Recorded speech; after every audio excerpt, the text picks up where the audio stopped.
told your friend you're not okay?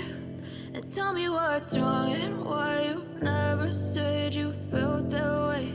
And guess you're trying to stay strong and fake a smile until I look away.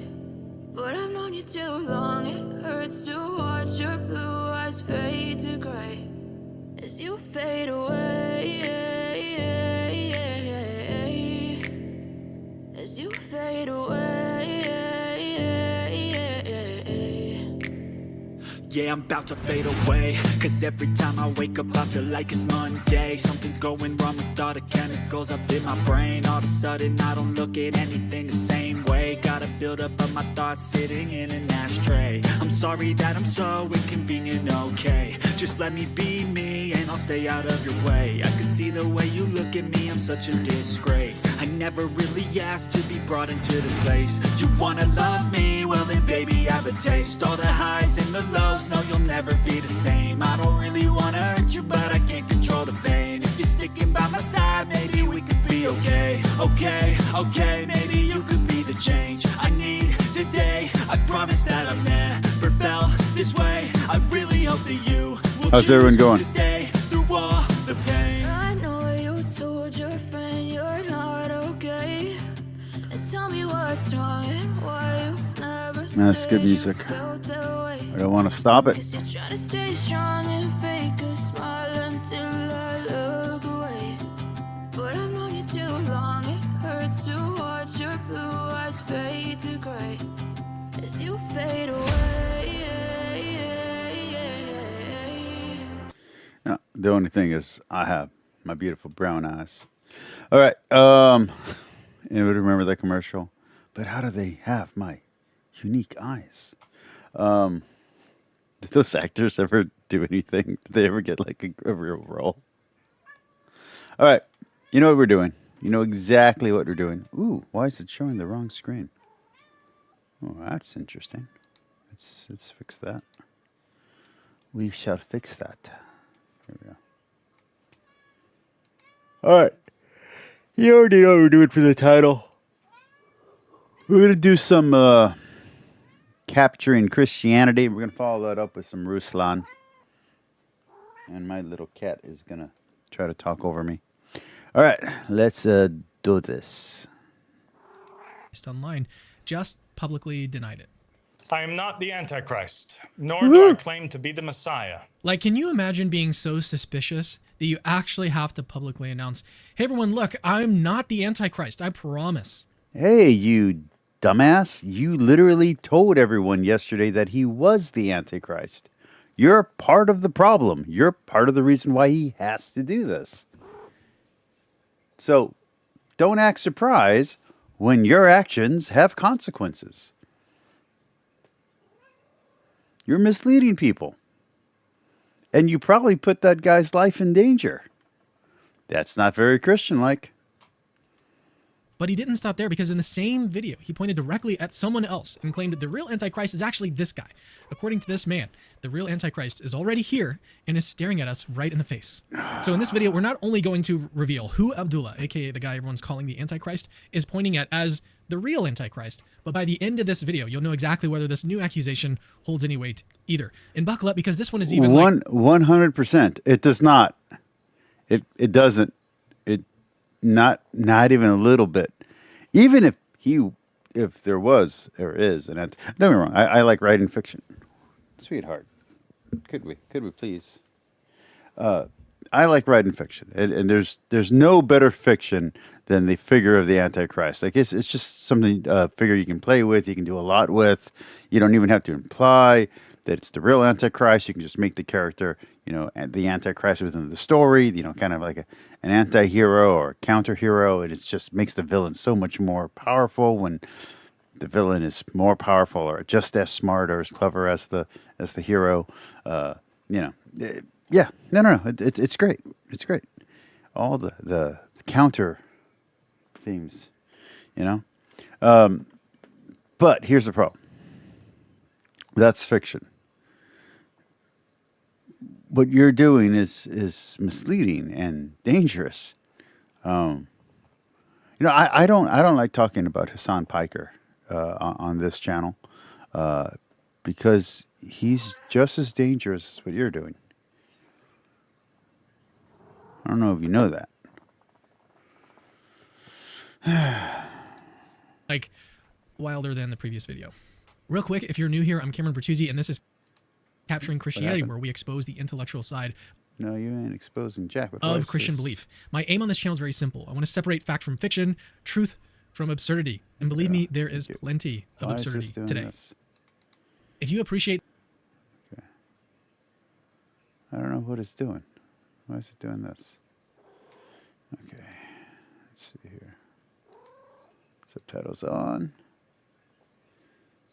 Playback speed a little faster. Okay, there we go.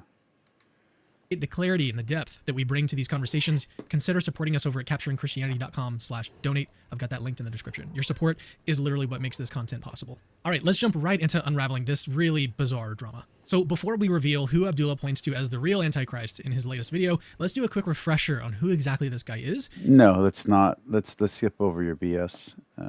Let's get over here. Okay. Jesus Christ himself, somehow. Oh, and then also he's the Pope. Just let that sink in for a second. Now, Abdullah has this really big, weird theory about like succession. And so he bases it on the idea that religious authority moves down through a chain of divinely appointed successors. Okay. But he specifically argues, and this part is especially controversial, that Muhammad was somehow the successor to St. Peter. None of this is controversial. All of this is BS. Let's move on. Last as well. Also, isn't he like an actor? I know I've seen him in something. This guy. Comforter. He said, "Therefore I'm sending you prophets and sages and teachers. Some of them you will, for if I go not away, the Comforter will not come unto you." Remembrance all that I have said to you. Muhammad lived sick, like publicly. You've got to come out and say it. Like if you ever find yourself having to reassure the world, guys, chill. I'm totally not the Antichrist. Yeah, but you're part of the hype train that's creating. Do you understand? You're a bigger problem than the crazy guy. Might be time to reconsider some of your life choices. But let's give credit where credit is due, because his reasoning on this point is actually sound somehow, at least As someone who's been called Satan by more than a few people, it doesn't take much. It doesn't take much to explain evolution to a fundamentalist, tell a traditionalist that they're being over judgmental, tell someone who's in deep depression or despair that there's hope. It doesn't take much to have someone call you Satan, actually. So I'm just saying. Speaking, Abdullah publicly states this. "I am not the Antichrist, nor do I claim to be the Messiah. The only Messiah to ever come was Jesus, the son of Mary, alayhi salam. 2,000 years ago, he came and was God in creation." All right, let's pause because we need to point out how odd this actually is. Okay, Abdullah openly calls Jesus the Messiah. There's nothing odd about what he's saying. Also, there's a bunch of messiahs. Let's just be clear. There's a lot of Christ. And then immediately pivots to call himself a follower of Muhammad. This makes about as much sense as pineapple on pizza. First, what exactly does Messiah mean? Well, Messiah means anointed one, a special God-appointed king. And if Abdullah genuinely acknowledges Jesus as the true... Again, you have, I was going to say Abimelech. It's not Abimelech. Who is it? Darius? Darius the second? Is it Darius the second? I don't know. True Messiah, God's final and perfect revelation, why in the world would he pivot to Muhammad? King Someone who David? comes along centuries later and explicitly denies core truths that Jesus taught. You see, this is the awkward dance Abdullah has to do. He's desperately trying to marry It's not an Islam and awkward Christianity dance. I'm to pretty religion. sure the Babylonian king who released the Jews, I'm pretty sure he had no idea about Jesus Christ. Let's just be clear here. You're conflating a lot of presumptions. Fundamentally at odds on critical points. And he's doing this so that he can take control basically of all of it, of both religions. His very own manifesto, available on his website, you can download it if you want, makes this very clear. He says this in it, quote, "We are to the Muslims what the 12 Imams are to Shia Islam. We are to the Muslim nation what the Pope is to Catholics, and what the Messiah is to the Jews. We believe that the current Pope is illegitimate, and the only true successors of the prophets and messengers are Abdullah, Ahmed, and Al-Mahdi." The dude literally And wants to take over the world. The same thing.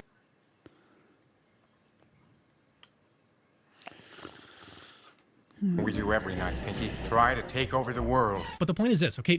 Trying to mix that you're an idiot and a grifter and you're trying to get people to watch your thing. I'm technically doing the same thing right now that you're doing, but at least I'll admit I'm an idiot. Christianity and Islam together is like trying to mix oil and water. Like no matter what you do, it's not going to work. Also, I'm suffering from insomnia right now, so that's why I'm doing this. Abdullah takes it even further into absurdity with claims like this one. Okay, he says, Muhammad and Jesus are brothers, and there are no two messengers closer to one another than them. like seriously, brothers? This isn't just awkward. Okay, it's borderline insulting. No, it's kind of the same as Satan and Lucifer being brothers in Mormonism, or in some versions of Judaism where they acknowledge Jesus. It's really weird that there's some versions of Judaism that have a door open to Jesus. Clearly not Reformed or Orthodox Judaism, but fringe. Or if you look at some of the the Jews for Christ thing, that can get kind of interesting too. Muhammad explicitly denied essential truths about Jesus. Also, if you look at the what is it, one exists or only exists or something like that, where it's like all the religions are true at the same time. There's like fun stuff out there. Don't act like you're this naive. You watch TV and movies. You watch TV and movies. There we go. Like his divinity, the crucifixion, and the resurrection. To say that they're brothers is like claiming Tom Brady and a couch potato share the same athletic DNA. It's beyond absurd. So, not beyond yes, absurd. Abdullah's right. He's clearly not the biblical Antichrist, mainly because he's not even consistent enough to deceive anyone convincingly. But now that he's got his denial out of the way, let's finally uncover who he claims is the real Antichrist. Is it you? Is it going to be the big twist? Things are about to get even crazier. So first of all, yet again, 9 minutes in, at least not 14 minutes in like in your last video where you first got to your first point, 14 minutes in. according to Abdullah, the Antichrist isn't even a person. It's something much bigger than a person. Okay. Listen to how Abdullah himself introduces this idea. So who fits this description of the Antichrist? People have long pondered. The one with the blonde hair or the white hair is very cute. I'm just going to say, if I'm going to date someone who's in a cult, I'm going to date her. To the meanings of these characteristics. Not that one. Expecting an individual who is blind in one eye with the word kafir written on his forehead. But what if he is not a single individual? Sweetheart. What if the Antichrist is many people? What if he is a spirit that possesses an entire nation? Yeah, the spirit of the Antichrist. Again, this is not new, but yet... Oh, hey. You're about to fall off and scratch me. Jump. This is not new. Does nobody remember Coast to Coast AM with Art Bell? Nobody. This is not new stuff. I got a bunch of occult books. Here, turn. I got a bunch of occult books. Oh, that's my toilet. I got a bunch of occult books right over here. This is not new. And I threw away a bunch of occult books because they were just too BSy, too crazy. But yeah, this is not new stuff.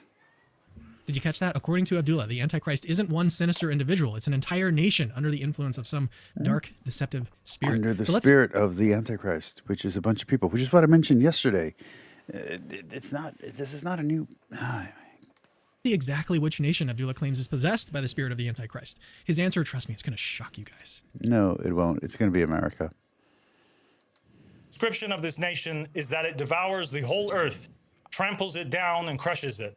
So it must be a world power. Perhaps it could have been ancient Rome. That would have been interesting. Or Babylon. But no, it's going to be America. Perhaps the strongest I haven't seen the world this before, by the way. has ever seen. Only one country comes... Persia. The greatest empire that ever existed. The Parthian Empire. The Mongols. ...to mind that fits that description of a fourth beast. Dreadful and terrible and extremely strong. And it had large iron... Gotta love it when they go to Revelation. ...teeth. This iron beast that tramples over the nations is none other than the United States of America. Word. We are the new Babylon. The new Rome. Yes, you heard that correctly. Abdullah explicitly identifies America, the United States. He's not the first. He's not going to be the last. There are Christians who do this. Baptists who do this. Charismatics who do this. He's not original. Also, still, way too monotoned. I realized I was monotone yesterday, but I don't know. I think I might have had like a little thing in my throat. I was tired from a long day from work. I'm just saying. A nation somehow as the Antichrist. And Hey, look, we got gay marriage. We got warmongers. We have chemical enthusiasts. I'm trying to figure out safe for. We have Hollywood. Come on. We have what else do we have? We have the transgender stuff. You know, I'm pretty sure the final way to say it comes from here. We have democracy. People don't like democracy anymore. That's on the downturn. We're anti-socialist. People don't like that. We have Hassan. I mean, come on. We're a country who has an Hassan. That's a big deal. And we have a Destiny. he tries to back this up with a dramatic claim and some really wild arguments. Like, you guys listen carefully to his reasoning in this next extended clip. It is no secret that the What did I tell you? You thought I was joking. You were watching this, and I haven't seen this before, but you thought I was joking. No. We have artists who have jokingly said that they've sold their soul to try to shock Christians and scare parents. And people who are gullible will then use that and believe it. And then other people who are predators will then use what they said to sucker people into believing that this really is going on. In fact, Cameron Bertuzzi has done this on his own channel, and yet he's acting as if he's shocked at how idiotic this sounds, even though he himself has said these things. It's quite funny and hilarious if it wasn't so pathetic. the United States media, in all its forms, glorifies the Masonic one-eye symbolism. Yep. The country There you go. The Illuminati. Woo. Woo. New World Order. Hollywood Hogan. Brett Steiner. Big Sexy. And Razor Ramon. The Four Horsemen of the Apocalypse. Which is funny because they had to defeat the Four Horsemen to become the Outsiders. So, the Four Horsemen were defeated by the NWO. Bet you didn't read that in the Bible. country itself was founded by Freemasons, who take the eye of providence to symbolize their God. Does this not match the description given by Zechariah and the Prophet Muhammad sallallahu alaihi wasallam? It is also no coincidence. What was that? The cute girl? Was that her? Was that the cute girl? Hold on. Masons, who take the eye of providence to symbolize their God. Does this not match the description given by Zechariah and the Prophet Muhammad sallallahu alaihi wasallam? It is also Is that her? Look. Crazy cult lady. I'm currently single. I'm separated, and I got a YouTube channel. I got outreach. You know, at least one person watching. So if you're interested, we can go on a date. I'm thinking coffee, and we can talk about religion and philosophy. Maybe about apocalypsism. Apocalypsism? There we go. We could read a Dan McKellen book together. If you're interested, let me know. also no coincidence that the most iconic symbol of the nation is the Statue of Liberty. This statue closely resembles Lucifer or Satan. It's the Morning Star. You have the diadem. So it's the inversion. So it could be the whore Babylon, because it's the inversion of the image of the Virgin Mary. And it represents freedom and liberty, which is the opposite of obedience. Again, this is not new. What this guy is saying is not new, and Cameron's reaction to it is false. Consider the similarities between the Statue of Liberty and the statue of Lucifer in the Cathedral of Belgium. Both have crowns, both have chained legs. The posture and face of the statue You know, I didn't know that the Statue of Liberty had chain legs. I'm guessing breaking free from tyranny. of Liberty also strongly resemble Thomas Lawrence's painting, Satan Summons His Legions. The statue stands in New York City. Was that drawn before or after the statue was built? A city nicknamed the Big Apple, a symbol that evokes the forbidden fruit of It's not called the big pomegranate. I'm just saying. Eden that Satan used to deceive Adam and Eve. And Abdullah continues, insisting that America actively opposes God's law and divine authority, specifically targeting America's system of democracy. I already said that. I have never seen this guy before, and I haven't watched this video before, but I already said that in this video. More importantly, the United States, rather than upholding Christian ideals, has promoted everything that is anti-religion and anti-God. Every immoral and unrighteous deed has been committed and glorified. The United States allows the worship of every foreign god. There's this really cool RPG board game called Vampire the Masquerade, where this group of people, and you can actually go back and watch the DVD version called Embrace, The Reckoning or something like that. It's a TV show. Didn't do well. I liked it, but not the point. And in this game, it's a cabal of different head vampires, and there's always a weird, creepy vampire, cultish type leader who says exactly this kind of stuff. Going back to the 1980s, this is not original. It has created countless idols and American superstars. It blasphemes and mocks God's name through its media. It has forsaken the Sabbath and glorified Sunday. With football and sports and creating sports idols. It has dishonored parents and embedded this in its culture. It has committed acts of mass murder and warfare. It promotes and glorifies adultery and fornication. It has stolen Fornication. from and plundered other nations.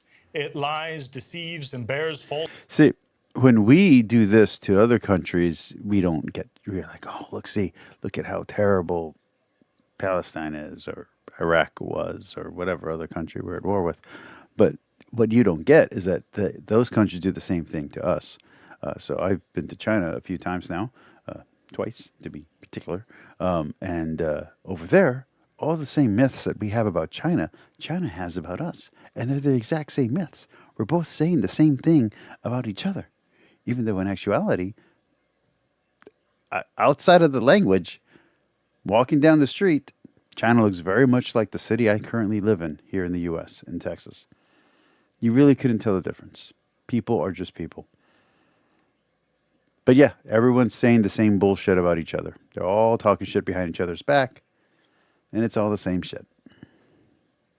Going all the way back to when the Romans were talking shit about the Christians, about them being atheists and being them incestuous and being cannibals. The same thing that we said about the pagans were saying about us. Same thing here. Welcome to the mirror. Globally, it covets the wealth and resources of others while claiming to follow Jesus Christ and awaiting his return. The United He just needs more like excitement in his voice, you know? States has changed God's laws and created its own systems of governance. I wouldn't be surprised if he's not actually speaking, if it's like a voiceover guy and he's speaking in a different language. I wouldn't be surprised. Systems that exclude the possibility of Jesus ever ruling America. In short, Abdullah's entire argument hinges on this idea, all right? America's democracy, power, symbolism. Democracy has often been considered evil, not just by socialists and monarchists, but also going back to early Greek philosophy. It was seen as mob rule and leading to the worst inclinations of mankind without a noble leader to control them, without someone with a righteous indignation, righteousness about them to keep them right, to keep them on the right path. In fact, a pope actually started using the term Christ is King to instill the idea that we should serve no man, only God, as a way to identify people as Christian first and then Americans second, because of how much he didn't like democracy. A pope. And secular culture combined into some sort of like satanic stew, making up the entire nation. You know how you can tell who's satanic? By their mustaches. You just put on these special glasses.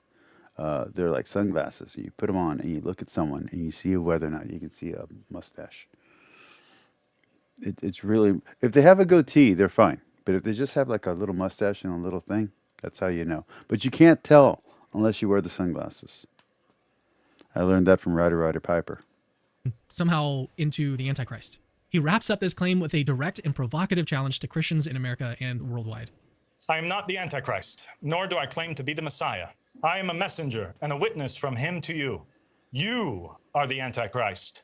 Your country is the Antichrist. Yeah. The United States of America, the great iron beast that trampled No. Not the great iron beast. The great Satan. If you're going to talk about us, use our proper name, please. on the nations. Now that we've laid out exactly who Abdullah claims is the real Antichrist, along with its rationale, it's time to put this, frankly, ridiculous assertion to the test. Is his claim scripturally coherent? Does the Bible even allow for a nation as the Antichrist? Or Well, I mean, again, this interpretation has been going on since at least the 1700s, 1700s. So, yeah, it allows for it. Is it a coherent argument? No. Is it cogent? Probably not. But does it allow for it? Sure. You know what you should watch? Evangeline. There's another one. There's another one about angels in mech suits, but it's not Evangeline. And you should watch the one about Alexander the Great, where he takes over the world, but it's in anime form. You'll learn a lot, Cameron. is Abdullah's theory just as silly as his theology? That's exactly where we're going to go next. So could America, the nation itself, really be the biblical Antichrist? Is Abdullah... Well, it could be the biblical Babylon if you totally throw out interpretive principles that lead to, symbolism. But if you take out the symbolism and you just imply that he could be interpreting the future, as you have hinted at before, then yeah, you just throw the rule book right out the window. You can make it mean anything.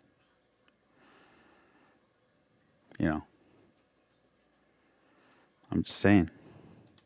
really onto something here, or is this just another conspiracy theory destined for the theological dumpster? Let's quickly revisit Abdullah's main reasons, all right? America is supposedly represented by Masonic one-eye symbolism. The Statue of But it is. It's the all-seeing eye. I mean, he's got you there. Liberty somehow symbolizes Lucifer, and then... Well, it is inspired by the morning star.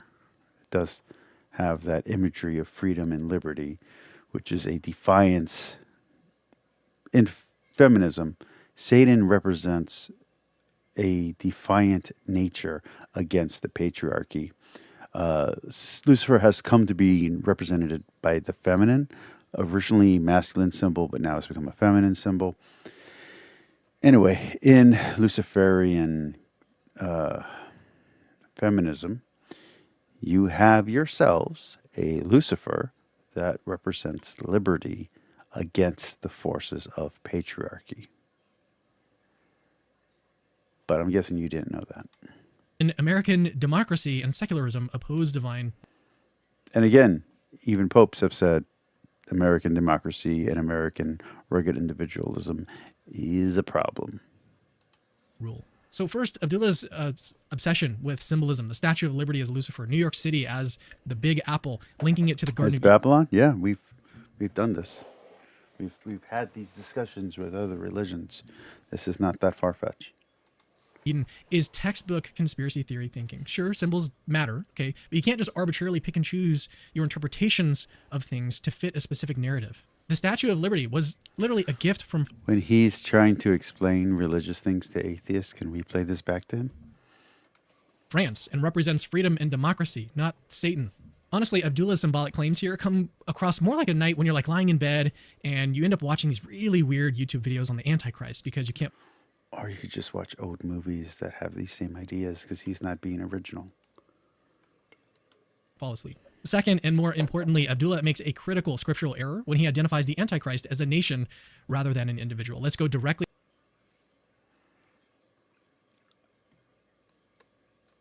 to scripture here because scripture is actually really clear on this. In 2 Thessalonians 2:3-4, the Apostle Paul explicitly describes the Antichrist as, quote, the man of lawlessness, clearly an individual. Not an individual. It could be a group of people. Could be several people acting as an Antichrist. But yeah, sure. Sure, there's one particular Antichrist that will rise. Sure. Like I said, let's make Nostradamus a Christian prophet while we're at it. And let's just go all crazy.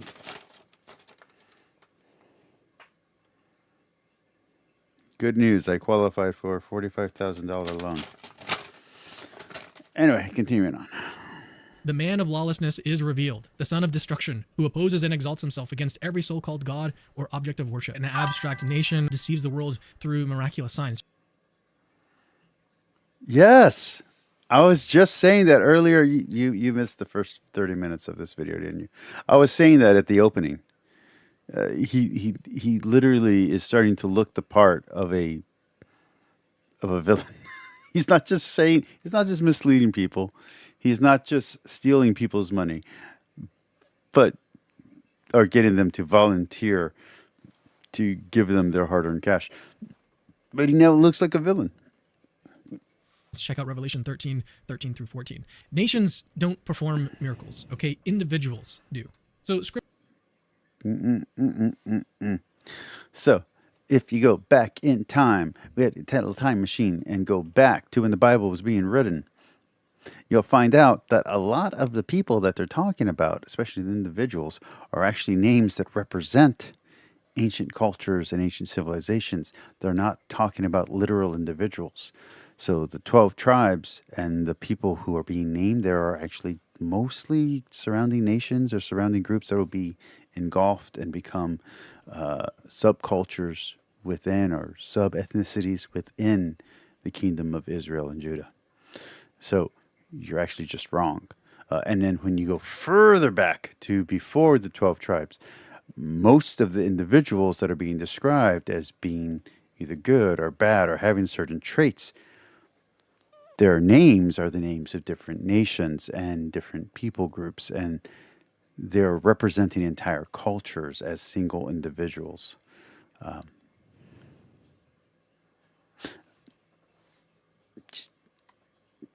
And this isn't original to the Bible because the Greeks did this too in their writing.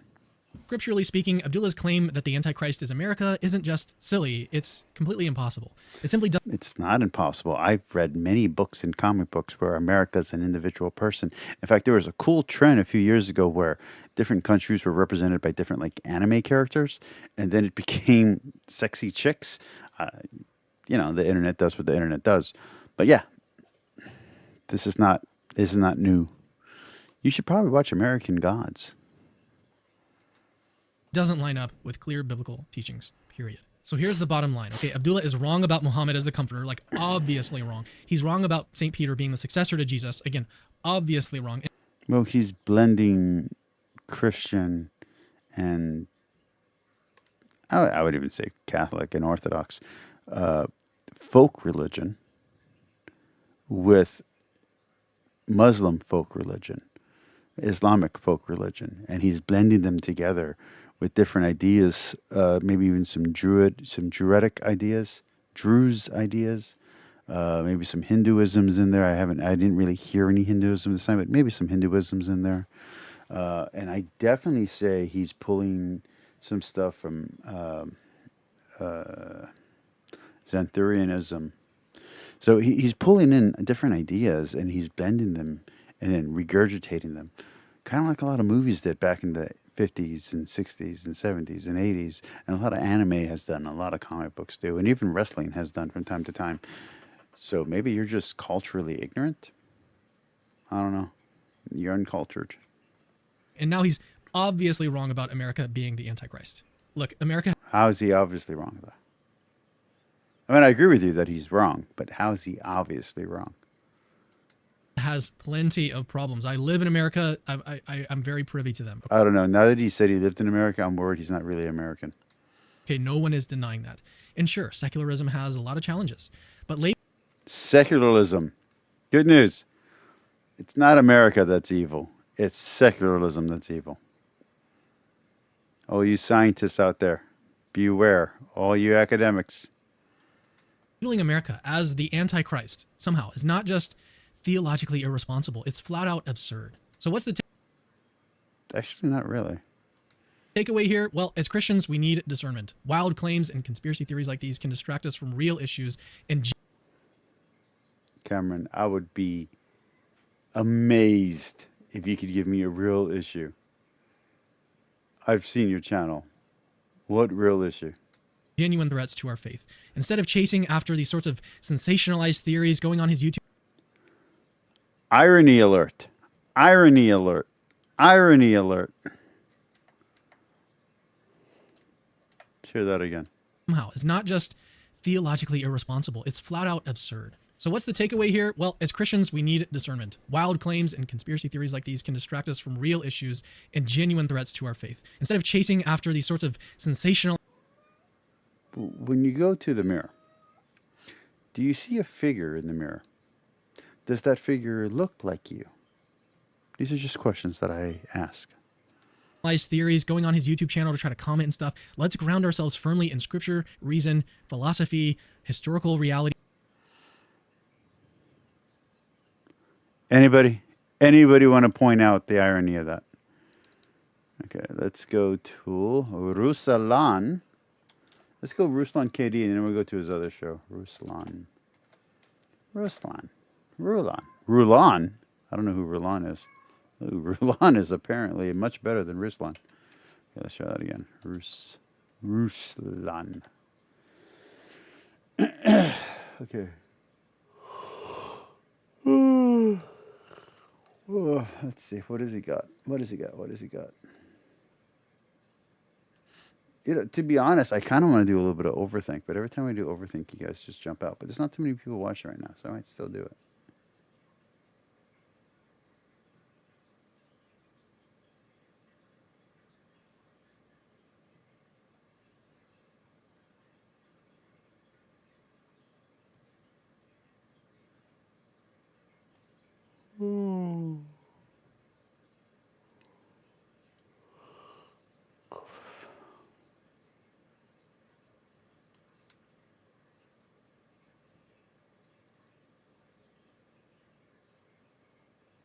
To do what your sinful nature urges you to do. If you live by its dictates, you will die. But if through the power of the Spirit you put to death the deeds of your sinful nature, accurate depiction, okay? If you follow the principles. Thomas, this is why I love you. Art Bell, nighttime can foster a sense of acceptance or willingness to consider things that might be disregarded during the day. I grew up with Art Bell. Like that's every night I would listen to him. I would listen to Coast to Coast AM. Maybe around 12 or 13 I started, and I listened all the way until I was like maybe 22. I loved Art Bell. I mean, don't get me wrong. I also watched the other stuff. I watched the mystery stuff, you know, the unsolved mysteries, the occult stuff, the one that was hosted by Dan Aykroyd. I used to watch all that stuff. I loved the conspiracy side of spiritualism, the occult, and you know, Aleister Crowley, Gardner, Anton LaVey, like just reading the mythos and the myth around these people. You know what I mean? The legend. Then you read the real stuff, and it's not as exciting. But yeah, I mean, the fact that Karen Bertuzzi doesn't know any of this stuff just seems so inauthentic.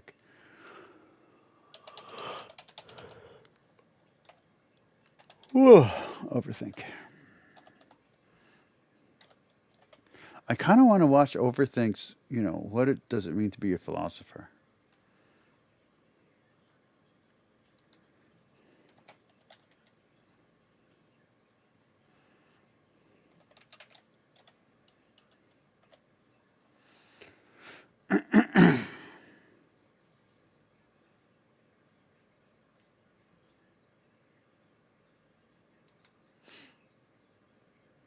What do we got? What's going up over here? Breakups. I like how what was originally a philosophy channel dedicated to philosophy of sexuality and philosophy of relationships has just become No, anything but. Capitalism. Do you want to do capitalism? What are children for?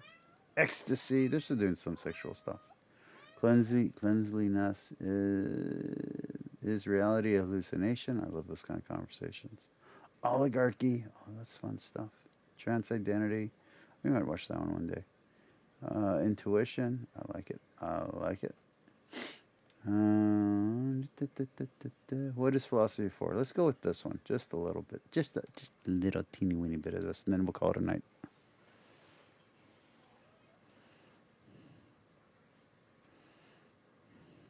Relate to ourselves in a more profound way, but you cannot, according to her, apply the categories of science and empiricism to that function. Yeah, which is a really common claim. I mean, that idea that philosophy is more like art than like science is a pretty common claim, but even more common than that claim is that philosophy is not like science, right? Regardless of whether it's like art.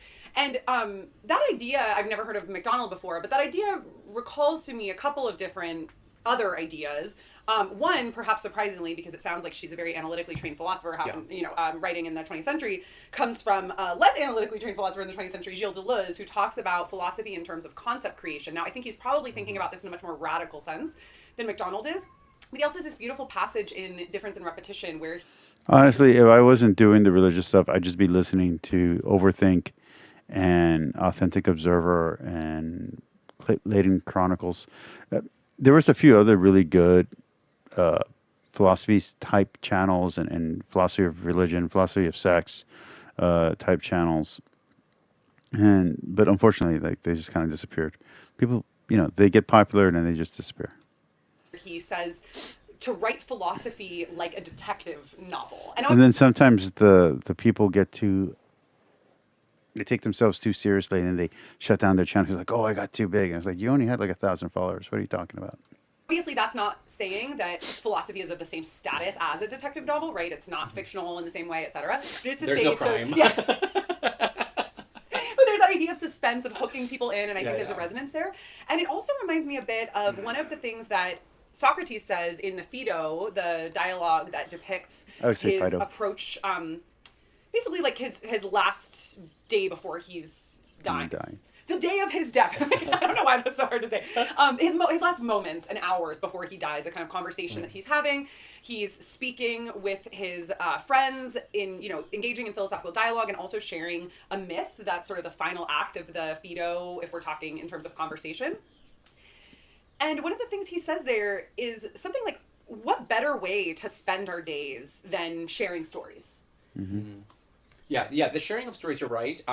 I do want to point out, though, that even though now it's quite common to kind of group philosophy with the humanities, with literature, poetry, and so on, especially for somebody like MacDonald, who is writing as analytic philosophy is sort of taking form in the 1950s in England, in these kind of conservative institutions like Oxford, for example, or Cambridge, that at that time, philosophy was not seen as literature and as storytelling. There, the idea was that philosophy really is a handmaiden to science, and contributes to the scientific project through concept clarification, through linguistic analysis, and in some cases... Well, I would say philosophy is either the mother or the grandmother of science.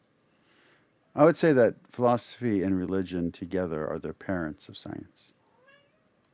Is just by dismissing theories that science should reject on logical grounds. And so in that context, I think it was a much more radical position to take. But I really like this idea of Deleuze, of thinking about philosophy as concept creation, but also as, a detective novel. Yeah. And there's another philosopher who is a reader of Deleuze, Vinciane Després, who works out of Lille in, I think she's Belgian, but she's working in France.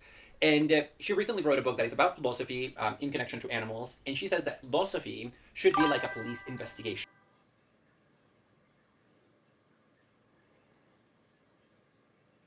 Well, science used to be a branch of philosophy. And she uses that phrase, and so I think maybe she's taking this from Deleuze. Echo. And she says that what a police investigator does is they come to a scene, like a murder scene or the house of a suspect, and instead of looking for patterns, they always are looking for the thing that doesn't quite fit. Okay. I almost did tonight's show on the Office readings because I did the Office readings today, and they were so good and they were so relevant. But I kind of feel like where my headspace is right now, this is kind of a better use of my current mental state. That stands out, that is an aberration An or an emotional anomaly, state. and that what we ought to do as philosophically inclined thinkers is precisely to do that, to always focus on what is out of place, even if it pretends to be in the right place. And I kind of really like that idea as a kind of let's say lodestar for philosophical thinking. How do I go where other people are not looking? So I love that. I think that describes what philosophy is for really nicely. And I also want to note that both Desprez and Deleuze are using an analogy there. They're not saying philosophy is a detective novel or that philosophy is a police investigation. And so if we take seriously this idea that philosophy in some respects, let's leave the police investigation aside, but talking about art, that it's like art, we're still acknowledging implicitly that philosophy is not art, right? It's we're saying that there are certain respects in which philosophy is similar to art or shares techniques with art, but that it's still somewhat different. And I would say I tend to agree with that. So I'm curious for us to think about I think we're going to do the last 10 minutes on Authentic Observer. on one hand, the fact And that you know what? Then we'll do just a little bit of my incestuous twins because they've been doing some good stuff lately. We'll watch just a little bit of them at the very, very end. philosophy does involve storytelling. It involves thought experiments and or myths and or analogies and other forms of storytelling as well. It can certainly be conveyed through fictional works. But it also is not fiction, right? There's something else at work. There's a different, what we might call truth procedure, to use an idea from Alain Badiou that I will probably not return to, but that I just coming up as a term here. The reason I say I will not return to it here is not because I think it's like a bad idea. It's just because I am not prepared to actually give the account of that because it's been a while since I read it. But thinking about how the ways in which the sort of narratives that we tell in philosophy are different from those in art. And I think my first crack. And I've noticed this with religion as well, not just philosophy of religion, but when I'm engaging with people, for those that don't know, I view the Bible as literature first before I view it as a religious book. And because I look at it as literature first and I'm not looking at it as history or as theology, I'm able to look at the narrative tricks and be very impressed by it and the different traditions that it's drawing from, and to be very interested in the changes that are being made to those stories without being offended that there's stories that it's drawing from. Okay. And I think the narratives are super important because you see philosophical leaps from the Babylonian interpretation or the Egyptian interpretation of a certain story to the Judaic interpretation. Then if you get to the Bible, when they retell some of these stories, either in parable or in reference, the telling changes. So that's all interesting stuff, and it's all good stuff because the Bible does these parallel. You've seen the picture where it's doing these parallels with each other. Where it's like this references that and that references this, and Jordan Peterson made a big deal about it, about like having as many connections or more connections than the human brain. It's just people referencing something from a previous book, but whatever. It's still very cool. And I think that's super important because the narrative does change when in the retelling. In the retelling, the narrative always changes. And it's staying as true as possible to the most popular version of the retelling that keeps a story fresh. And when you walk away from that, you have things happen like with the latest Snow White movie, where the movie just bombs because the people don't want to lose the core essence of what makes the story special. If the story of Joseph getting betrayed by his brothers becomes a story of revenge, that story is no longer special because that's what everybody would do. Everybody would take revenge in that situation. It's the fact that he doesn't take revenge that you get that sense of divine nobility, a divine purpose behind what he's doing, because he's doing something greater than what a normal person would do. In the same way, when you read Judges and you see the judges going down to their most base nature, almost everyone says, well, where's God in this? And you see the king, the king rises up to represent God. And you have Saul followed by David, and you have the good king turned bad and the, kind of reluctant king, mess up and repent. And you have these really cool narratives. And all that's really important because if you don't have that, you don't see the dip and the dive, and you don't feel the pressure and the revolution of change. Philosophy is so good at that, but I think we get stuck with Foucault, we get stuck with Hegel, we get stuck in Sauter, and we forget, once we get too far into the meta-narrative, that there's an actual reality we're trying to describe. I think that happens a lot in philosophy, especially. Back at this would be that philosophy ultimately is trying to give an account in the sense of logos in the ancient Greek, the ancient Greek term logos, which was really important to people like Socrates. And that account can be an explanation, right? It can be a metaphysical explanation. What are the basic constituents of the universe, such that we can explain, how we find ourselves. It can be a moral explanation too. But of course, explanation is not the whole story either. The tradition of phenomenology is much more about description than explanation. But that description isn't just a fictional description or even a rich memoir-like description. This is what I was just saying. Some of the early people working in phenomenology critiqued as picture book phenomenology or worldview descriptions. It's rather an accounting of the essential structures of experience. Yeah. Yeah, so I mean, I 100% agree with what you just said, because that's exactly where I was going. Are two questions that come up for me. The first one is that if we are willing to differentiate philosophy from art, then it seems like we do have to move philosophy from the storytelling camp closer to something like a scientific camp. Unless we just say that it's a third thing on its own, with its own properties, and then we can talk about those. Well, it depends on how we're defining science. Is it a Wissenschaft in the German sense? Because then it is a science. But if it's a natural science, then maybe not so much. It wouldn't be, right? Like, even just the notion of experimentation. And falsifiability, as you mentioned. Exactly. And so I'm much more open to the idea that philosophy is art by other means, that it is art and storytelling, maybe with a closer eye to argumentation and reason and logos. But and this is the second thought, my hesitation about equating philosophy with logos is that that's giving too much credit to philosophy's own historical self-understanding. So that's how a lot of philosophers have defined. Yeah, of course. Yeah. Philosophy in terms of logos. And typically, the other that is sort of cut off from philosophy through that operation is myth. Right? Like, that's the differentiation in ancient Greek philosophy between mythos and logos. So that is that logos is about reason, and mythos in Greek just means storytelling, actually. And Cameron Bertuzzi needs to watch all of this. Just needs to watch the whole thing, and maybe like 5 or 6 times. Slow-mo. Watch it first in slow-mo. Watch it first, then the second time in regular speed, then the third time fast speed, then go back and watch it in regular speed again. And like I said, dude, watch it maybe like 5 times. All right, okay, let's move on to Authentic Observer, and then we'll do my weirdos that I love. Authentic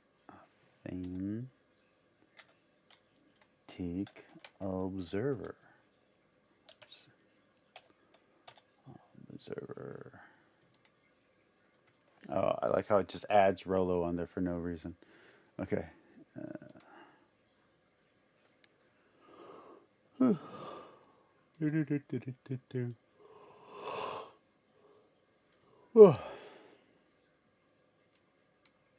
People hold the difficulty of making a movie. I'm like, send your son to Iraq. That's difficult. It's just a movie. It's like, relax. It's that impact. Yeah. That's beautiful. Get out of here. You have been the light of the day. You are such a gift. You brought such light into the room. Thank you very much We for appreciate coming you. into this room today. I don't play that precious nonsense. Oh, move Lord. I've seen this week people are taking the lyrics of Defying Gravity and really holding space with that. This film means so much to me, and there are so many millions of kids like me who find refuge in the witches. And I just want to let you know, I mean, I'm a nobody, but you did it. You did it. We love you.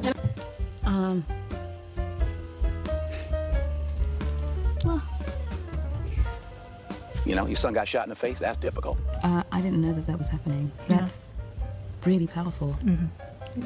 That's what I wanted. I didn't know that was happening. Don't get it twisted. It's just a movie. It ain't that big a deal. I am in queer media, so I absolutely love Denzel Washington. What did you have for lunch on set filming Wicked? Not only is he a great actor, but his interviews are great. wow. I just know what it's like to feel like you don't fit. Like you are just like outside the ordinary, like there's no room for you. Because this is something that It's an opportunity.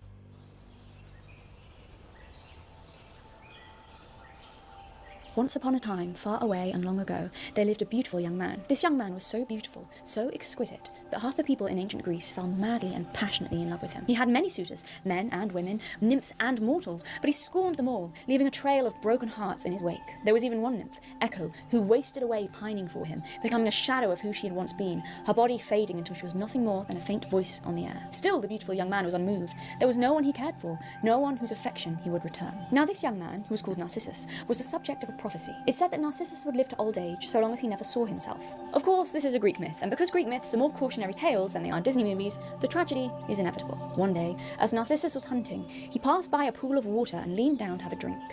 And there, looking back at him from the clear pool, was the most beautiful, breathtaking, exquisite young man he had ever seen. And Narcissus, just like everyone else who had looked at his face, fell madly and passionately in love. He tried to speak to the golden-haired, milk-skinned creature in the pool, but to no avail. Narcissus begged, pleaded, even reached out to try and touch his beloved, but his hands passed through only water. Narcissus lost all other joys in life and sat only by his reflection, staring at it day after day. So the version of the story that I heard or that I read is that he fell so much in love that he drowned trying to find himself. That's the version that I've heard, but her version is a little bit more tragic, I guess. Refusing food and water and sleep, he did nothing but look at himself. Over the weeks and months, he began to waste away, until eventually, all that was left where he had once been was a cluster of white gold flowers that became known as Narcissus flowers.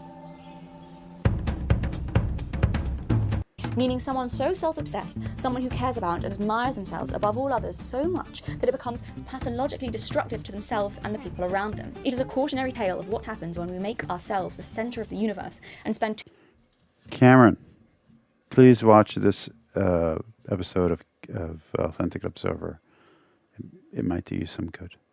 too much time thinking about ourselves when we become obsessed with our image. And is there a type of person more prone to this fatal downfall than the celebrity, or the social media influencer, or, alas, the YouTuber, where the whole environment you have around yourself reinforces and even relies on self-obsession, where, like tragic Narcissus, you might have adoring fans hanging on your every word.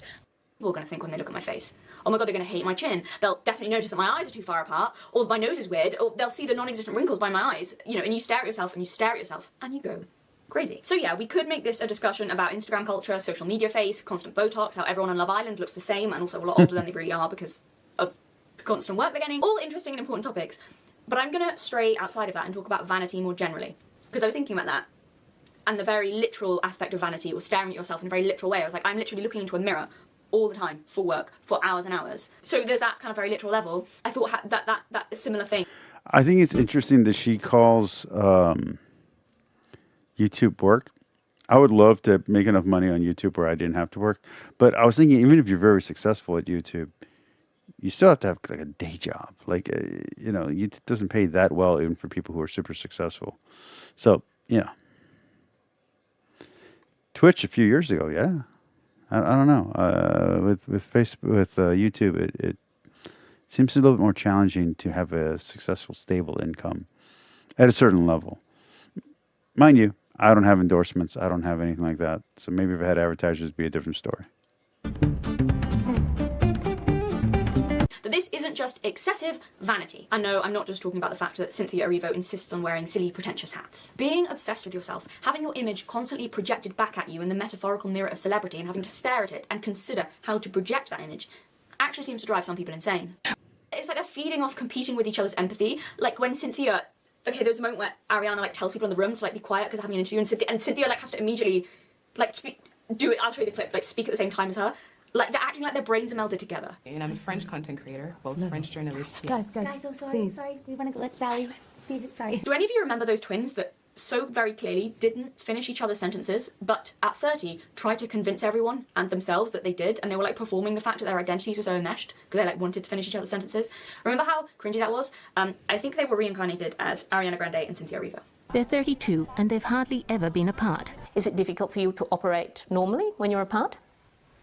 Yeah, well, it is like because we don't think properly and we're not ourselves. We're just completely different. Yeah, down. But we're not as bubbly or... And It's a good question. Really good question. And look, I know some people are gonna say, because I've seen this in the comments, which I can only assume these are 12-year-old girls saying this because, you know, that's fine, that's how they behave and they don't know anything. For my I cry a lot. I cry when I'm happy, when I'm emotionally moved, when I think something's cute. I cried a little while ago because help. Like, seriously, I don't know, or they're going through something else, or like, because look, if this was a one-off interview where they like cry or like something happens emotional, fine, I'm not anti-crying, but, and again, let me just say, it's not just the fact they're crying all the time, it's the fact that they're crying as well as like bigging themselves up and making Wicked seem like it's something so much bigger and more her in the end. And she was pissed off about that. That seems to be the conclusion that lots of people have drawn. That seems to be the case. But you go to the extent that you fake this breakdown, hysteria, and then put it out. Like, it's so manipulative. And You know what I mean? It's that impact. Fuck off. Yeah. Stop it. Stop. That's beautiful. If she is a good witch, like, if like kids can feel that, then yeah. That's the point. Yeah. I'm sorry, I don't believe that reaction for a second. So the interviewer says, oh yeah, this little girl, you know, my friend's little girl went to see it and wrote down whatever, like everyone can be a good witch, whatever the hell she wrote. You don't go, like, I just don't believe it. It looks like someone trying to, I don't believe the emotion's genuine. I don't, because they're feeding off each other. They're like, it's like performing, whether they believe themselves, that I think they've tricked themselves into believing like the emotions are kind of true, but I also think they're forcing it, if that makes sense. It's like when 12-year-old girls kind of feed in to each other's emotions and do that whole performative thing. I don't know, like, it's the fact they're holding each other's hands, and I think if one of them had been there, I don't think they'd be acting like the way they are, but and then waiting like, and then it's the 12-year-old said that. I don't think she's doing that because she just can't speak because she's gonna cry. I think that's just kind of trying to make herself cry. Like, I just don't believe it. Stop it. It's ridiculous. You know what? It's because I think this is what I mean, where everything comes back to them. Everything comes back to like their journey, their personal journey. How I don't know, it's just bizarre. And also, like, I get actors, you know, often will talk about, like, an artist will talk about their personal feelings on something, but it's just so over the top with them. It's like, it's quite narcissistic in the sense that, like, why would you think the general public wants to hear so much about each of your personal journeys? And, like, what? And make it more about the film or the character. Or less, it's all about them. Like, everything comes back to how powerful and moving and brave they are. Like, I enjoy these interviews from District 1 where they talk like they're teaching kindergarten. And then there's some people in the comments like, why has everyone been so mean to them? It just shows how deep their emotions are. No, it doesn't. That's why people don't like it. It doesn't show that. Okay, and if you think that I'm being mean when I call them inauthentic, and this whole video I've said they're being so performative, I have proof that it's just a performance. So that's a special moment for us, but I was just trying to keep the space as warm as possible for this one, for Alpha. I'm sorry, but that is such a stupid hat. It's a silly, silly hat, Cynthia. I've seen this week people are taking the lyrics of Defying Gravity and really holding space with that and feeling power in that. Would you touch on that moment in the film when Elphaba has been banished and yet she comes into her full power at that moment of the worst time? I don't know. If you're wondering who the Sophists and Grifters are, it would be the actresses here and possibly this interviewer, not authentic observer who was doing an amazing job. That was happening. I've seen it, yeah. That's really powerful. Mm-hmm. Yeah. That's what I wanted. Yeah. I didn't know that was happening. I've seen it on a couple posts. I don't know how widespread, but, you know, I am in queer media, so... Yeah. Okay, so that clip went viral, not because of Cynthia's silly, stupid, tiny hat, but because it was like one of the worst clips. I mean, there's so many from the Wicked press tour, but that was one of the worst, where everyone looked at it and said, that's the most self-absorbed, like, pretentious bollocks I've ever heard. Like, it went viral because everyone said, what does that mean? People have been holding space for the lyrics of Defying Gravity. And then Cynthia immediately tears up and is like, I didn't know that was happening. That's what I wanted. That's what I wanted. Because everyone online was like, what does that mean? What does it mean? And then the interviewer's like, yeah, I mean queer media. And they're all like, oh, queer media. Oh my god. Holding space for Defying Gravity and queer media. Oh, we're such warriors, all of us. It doesn't mean anything. It doesn't mean, and first of all, what's the weird finger holding? It's so self-important. This is the Emperor's New Clothes. This is the Emperor's New Clothes, where everyone pretends that it's vacuous and fake deep. You know why? Because saying that people have been holding space for the lyrics of Defying Gravity doesn't mean anything. It doesn't mean anything. Because what does that mean? No one knows what it means. So that's why it went viral, because everyone's like, to have that response, the fake crying response, when someone says, people have already been holding space for the lyrics of Defying Gravity. And she's like, I didn't know. That's what I wanted. As if she wrote the fucking song, is the other thing. It's got nothing, like, it's all about that. That's what I wanted. I didn't know that's happening. That's so powerful. Wow. Get over it. Just get over yourselves. I mean, anyone who watched that knew that was an inauthentic reaction. But it was proven later, because basically then the interviewer had to say, because the clip went viral, the interviewer had to admit that actually she just made that up on the spot. She admitted, she was like, I didn't actually know what to say. A friend had mentioned something, so I just said, oh, people in queer spaces are holding space. Holding space. Holding space. And we're holding space. It's such pretentious dog shit speak. Anyway, we're holding space for the lyrics of Defying Gravity. The interviewer was like, I don't know what I meant by that, I just said it. And then, because that then went viral, everyone was like, oh, well, look, it looks like Cynthia Erivo and Ariana Grande making a big deal out of nothing, because the interviewer made it up, so they're just making a big drama of nothing, which made me think, oh, but maybe they thought it was real. It doesn't mean anything. They're all just, like, talking at each other, not saying it, saying, like, words like, you're amazing, you're wonderful, we're holding space. And they know it doesn't mean anything, and none of them know what it really means. And they're all pretending to be deep, but they're not deep. They're fake deep. Because they were deep, they would understand what those things mean, and they go, oh, what do you mean by Yeah, the fake deep is the problem. That's the problem with almost everything that's going on right now in the world that we all run through. Cameron Bertuzzi is not a real philosopher. Alex O'Connor is, but he's doing it for profit, and he's a professional. You have Wes, who's like pretending to be professional, but not. So he's like the opposite of a grifter. He's like the anti-grifter. He's completely 100% in and believes exactly what he's saying, except what he's saying is wrong and incorrect, but he believes it. Versus someone like Cameron, who doesn't really believe that he thinks that some random wannabe actor, cult leader is the Antichrist. He knows he's not, but he's going to play it up because he wants the views. Wes, on the other hand, completely believes what he's saying. He's just wrong. So it's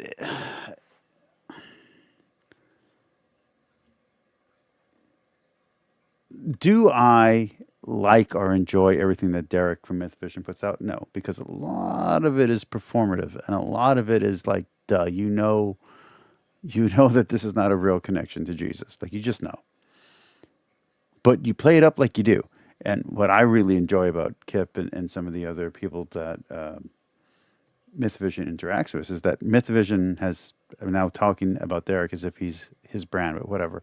Myth Vision admits that, yeah, when he steps too far into woo or too far into the conspiracy, people like I would say Brett Cooper, people like Bart Ehrman and Kip and other people who interact with the show pull him back and say, hey, you went too far in this.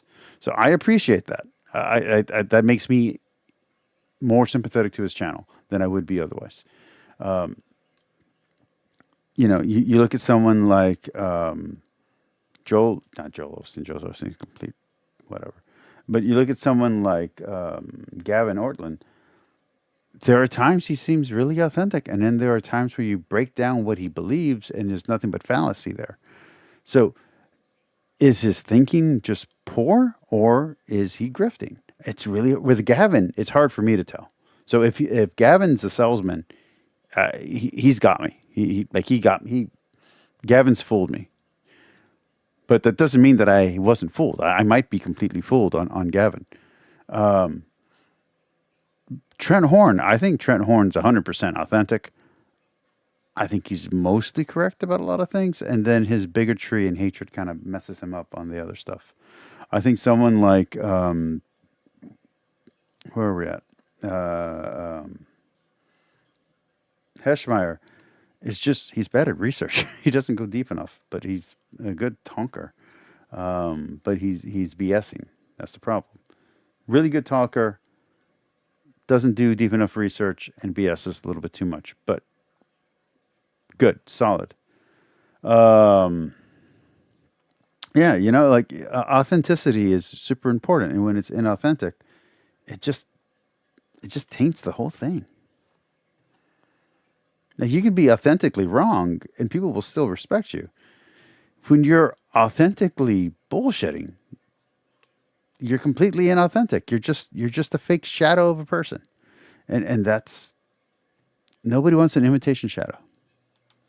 About that, or like they're pretending to understand pretentious things so they sound smart, and they don't actually know what it means because no one knows what it means.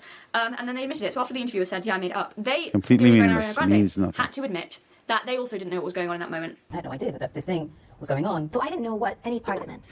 Yes. So I'm just going to briefly explain this controversy that happened. Back when this film was being promoted, there was a fan edit made. This is the movie poster for Wicked that they did. And then this is the poster for the stage production, because Wicked is based... She never apologized. Like, I could maybe forgive... I mean, it's still really crazy. And I don't know why this makes me think of the Cinder situation that's going on right now. I don't know, stop and think. But, you could forgive that for, like, someone newly famous who's not had a whole lot of press training, probably. But always bring it back to what's really important and the, themes there, and that it's not about them. Feels like about the project, not about them. Everything she's doing, and Ariana, it's about them. been in her life. She's It's narcissism. It's vanity. It's all things are vanity, right? It's narcissism. It's vanity. It's arrogance. It's self-delusion. It's inauthenticity, and I think that's the bigger problem. And that's why I touch on the Overthink podcast right now, is because I don't think Cameron Bertuzzi is a bad Catholic. I think he's very popular and he should drop the Catholic moniker because what he's saying is incorrect. He's just wrong. And he's not authentically wrong. He's inauthentically wrong. So he should just shut up. I know that's not going to happen because he's popular. I'm not popular and I don't shut up. So, but yeah.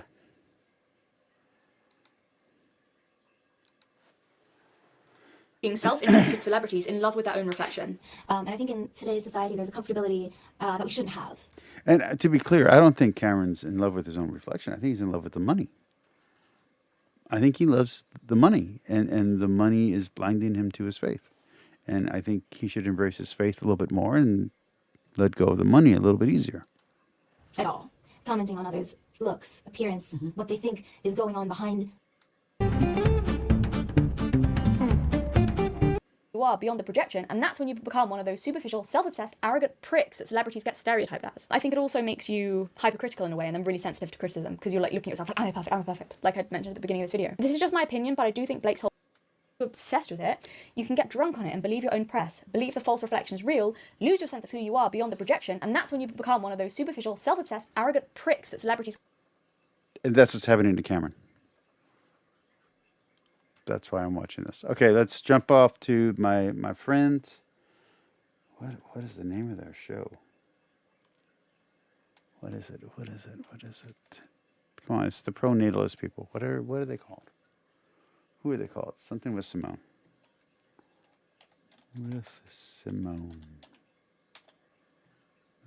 Base Camp. There we go. We're gonna do just a little tiny bit of Base Camp. I'm tired. I haven't been on forever, and I kind of want to just touch a little bit. What do we want? Was banishing libs to blue sky a mistake?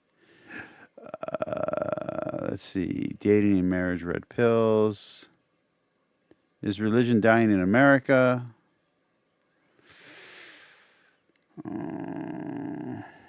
I know this is more relevant to my channel, but I think I'm going to do this one. And maybe if we do another show this week, we'll do that one. To interact with anyone else. They're like, no more harm. There are posts about us from all sorts of time ranges. And there's also this concerted desire in the community to not talk about us, along the lines of that one article saying, stop talking about Simone and Malcolm Collins. One person on Blue Sky, Lizzie O'Leary, posted, I think you call it skeeting because you're skying / tweeting. She skeeted, I'm issuing an executive order banning writing about Malcolm and Simone Collins anymore.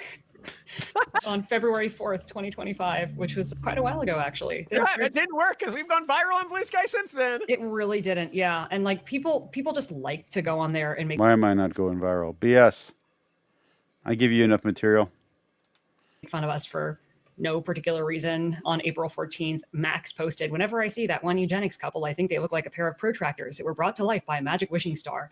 It's fun. Brought to life. By a magic wishing star. You know Yeah. what? I guess I could look like a protract. I guess he means I'm skinny. He must be in a world where I think like So I heard a thing. I don't know if it's true about these people, but it relates to Elon Musk, which is they didn't actually have sex. They did the artificial insemination thing. So that's interesting. If they've never had sex and it's only been through in vitro fertilization, that would explain why they're never together and why they seem to be distant even when they're talking about each other only a room away. I don't know. That would make sense if that's actually the case. I don't know. All right. That's 1:15. We're good. Let's hear some music. Hold on.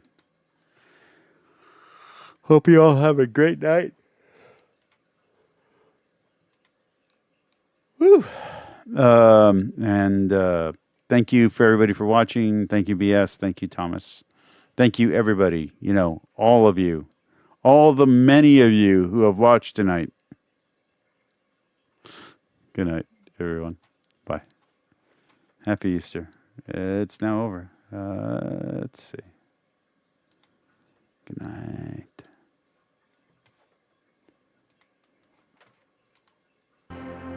As you fade away, as you fade